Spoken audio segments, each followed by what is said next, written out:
Mana biz mana shu shahrimizda ota bobolarimizdan an'ana bo'lib kelayotgan hozir hunarmandchilik sohasida, pichoqchilik yo'nalishida davom etib kelyapmiz. Mana 4 ta o'g'lim bor, 50 dan ko'proq shogirdim bor hozir. Mana hozirgacha shu hunarimizni davom ettirib, shu hunarimiz bilan faxrlanib yuribmiz. Rossiya davlatlariga eksport qilyapmiz.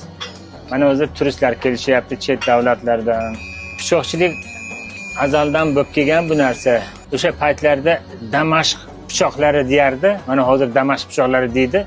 Uni asli oti Isfahon deyiladi. O'sha xil metaldan tayyorlanadi o'zi asli. Qadimiy pichoqlar, keyin taxta polot degan polotlar bor, qadimiy eski polotlar. O'sha qilich, xanjar pichoqlarda qadimgi paytda toblab qilingan. Shu hozirgacha davom etib kelyapti shu ishlar. Men shu 5 yasharligimdan otamni orqalarida yurib, otam bilan gaplashib, bu qilay, u qilay deb ko'raverib, mana hozir o'zim endi nevaralarga o'rgatyapman.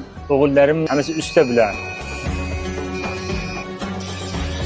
Mana hozir endi biz O'zbekistonda har bitta shahar, viloyatlarda pichoqchilar, hunarmandlarimiz ko'p. Buxoro, Samarqandda, Andijonda Shahrixon shahrida, mana Qo'qonda, mana bizning Namangan viloyat Chust tumanida mana shu pichoqlarda davom etib kelyapmiz. Mana shu chust pichoqlari qo'l mehnati bilan yoziladi.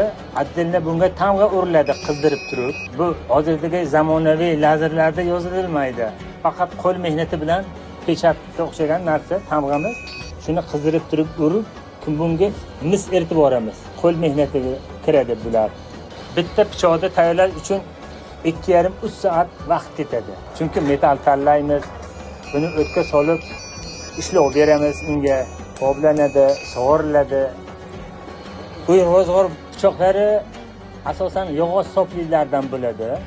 Biz mana bu hayvon shoxlaridan foydalanamiz. Mana bu misol kiyikning shoxi bo'ladi, bo'g'ini shoxi bo'ladi, yo bir molni shoxi bo'ladi. Bular mustahkam bo'ladi-da.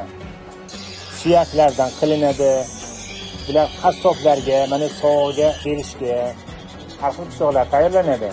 Mana hozir endi mana shu O'zbekistonimizda mana shu ishlab chiqarilayotgan pichoqlarni shogirdlarga, kelajak avlodga o'rgatib, mana hozirgacha davom etib kelyapmiz. Mana shu O'zbekistonning rivojlanishiga o'z hissamizni qo'shib, hech bo'lmasa hunarimiz bilan yangi O'zbekistonni yangi qirralarga olib chiqishga harakat qilamiz-da endi. O'zimiz ham bir hissamizni mana shu hunarimiz bilan qo'shib, xalq ham yordamimizni bersin deymiz.